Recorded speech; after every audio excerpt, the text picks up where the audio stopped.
তো বন্ধুরা দেখতে পাচ্ছেন সম্পূর্ণ নতুন একটা নিয়োগ বিজ্ঞপ্তি প্রকাশিত হয়েছিল বাংলাদেশ রেলওয়েতে।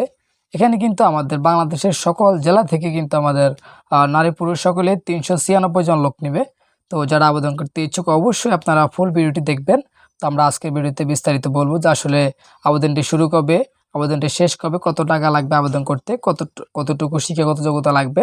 তো A to Z আমরা আজকে সম্পূর্ণ এই ভিডিওতে আলোচনা করব। তো আমরা একটু এখানে সূত্র আছে আমরা একটু দেখি। তো বাংলাদেশ রেলওয়ে রাজস্ব খাতভুক্ত স্থায়ী শূন্য পদে। তো এখানে কিন্তু আমাদের বিজ্ঞপ্তিটি 13ই জুন 2024-এ প্রকাশ করা হয়েছে, কিন্তু আমাদের এটা আমাদের মেয়াদটি শেষ আজকে। তো এই কারণে আমাদের মেয়াদটি আরও বাড়িয়ে দিয়েছে 28শে আগস্ট পর্যন্ত। তো যে কারণে পাবলিক এখনও আবেদনটি করতে পারবেন, তবে যারা আবেদন করছেন ইতিমধ্যে তারা কোনো আবেদন করার দরকার নেই। আর যারা নতুন আছেন তারা অবশ্যই আপনারা 28শে আগস্টের মধ্যে আবেদন করলে কিন্তু আবেদনটি হবে, ঠিক আছে। তো চলুন আমরা আমাদের পদগুলো নিয়ে আলোচনা করি। তো বন্ধুরা দেখতে পাচ্ছেন প্রথম পদটি হচ্ছে আমাদের ট্রেন এক্সামিনার। তো ট্রেন এক্সামিনার আমাদেরকে 12তম গ্রেড অনুযায়ী বেতন দেওয়া হবে। তারপর হচ্ছে এখানে কিন্তু আমাদের 45 জন লোক নেবে, ঠিক আছে। সারা দেশ থেকে কিন্তু 45 জন লোক নেবে। আর বয়স হচ্ছে 18 থেকে 30 বছর। এখানে কিন্তু আপনি যে কোনো বিশ্ববিদ্যালয় থেকে স্নাতক পাশ করলে চলবে। তারপর হচ্ছে 2 নম্বর হচ্ছে ট্রেন কন্ট্রোলার। তো এখানেও সেম 12তম গ্রেড অনুযায়ী বেতন দেওয়া হবে। এখানে কিন্তু আমাদের সকল জেলা থেকে কিন্তু 27 জন লোক নেবে, ঠিক আছে। তো তারপরে বয়সও সেম, আর এখানেও সেম আমাদের যে কোনো বিশ্ববিদ্যালয়তে স্নাতক পাশ করলে চলবে। তারপর হচ্ছে 3 নম্বরে ট্রাফিক অ্যাপ্রোনিটস।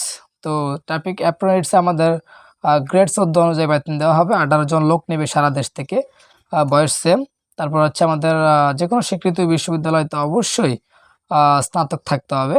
এবং 4 নম্বরে হচ্ছে আমাদের ট্রেড অ্যাপ্রেন্টিস। তো এখানে কিন্তু আমাদেরকে 20তম গ্রেড অনুযায়ী বেতন দেওয়া হবে। এখানে আমাদের যে সবচেয়ে বেশি লোক নেবে 248 জন লোক নেবে সারা দেশ থেকে। তো এখানে কিন্তু আমাদের বয়স হচ্ছে 18 থেকে 30 বছর। এখানে কিন্তু আমাদের স্নাতক পাশ করা লাগবে না। এখানে কিন্তু আপনি মেট্রিক পাশ করলে কিন্তু আপনি আবেদনটি করতে পারতেছেন। তারপর হচ্ছে আমরা দেখি একটু এখানে, তো দেখতে পাচ্ছেন সকল জেলার প্রার্থীরা কিন্তু আবেদনটি করতে পারবেন। কোনো জেলা আলাদা কোনো নেই, মানে বাদ নেই, সম্পূর্ণ জেলা প্রার্থীরাই আবেদনটি করতে পারবেন।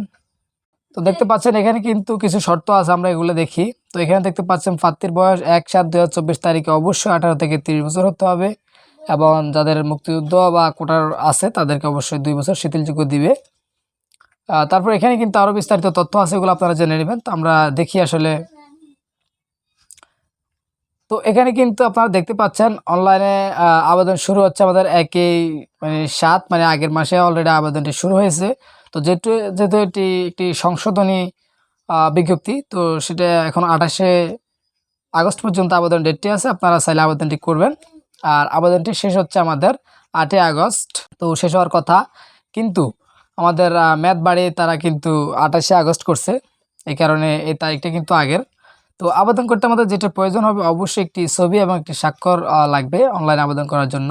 তো ছবিটি 300x300 পিক্সেল করে নেবেন, আর স্বাক্ষর হচ্ছে 300x80 পিক্সেল করে নেবেন, ঠিক আছে। তো 100 কেবি আর 60 কেবি। তো আমরা একটু দেখি আসলে আবেদন করতে কত টাকা প্রয়োজন। তো দেখতে পাচ্ছেন ট্রেন কন্ট্রোলার ও ট্রাফিক অ্যাপ্রেন্টিস পদে পরীক্ষার ফি বাবদ 200 টাকা, আর সাজ সহকারে 223 টাকা, আর পদগুলোর জন্য আমাদের 112 টাকা খরচ হবে টোটালি। তো যারা আবেদন করতে ইচ্ছুক অবশ্যই আপনারা আবেদনটি করবেন। তো এখানে টাকাটা কীভাবে পেমেন্ট করবেন, অলরেডি টেলিটক সিম লাগবে একটি টাকাটা পেমেন্ট করার জন্য। তো এগুলা দেখে কিন্তু আপনি টাকার পেমেন্ট করে দেবেন। আর যদি কোনো তথ্য জানার থাকে, যদি আপনি টাকা পেমেন্ট করতে না পারেন বা কোনো তথ্য জানার থাকে অবশ্যই আমাকে কমেন্ট বক্সে কমেন্ট করবেন, আমি আপনাদের সাথে যোগাযোগ করার চেষ্টা করব। ধন্যবাদ।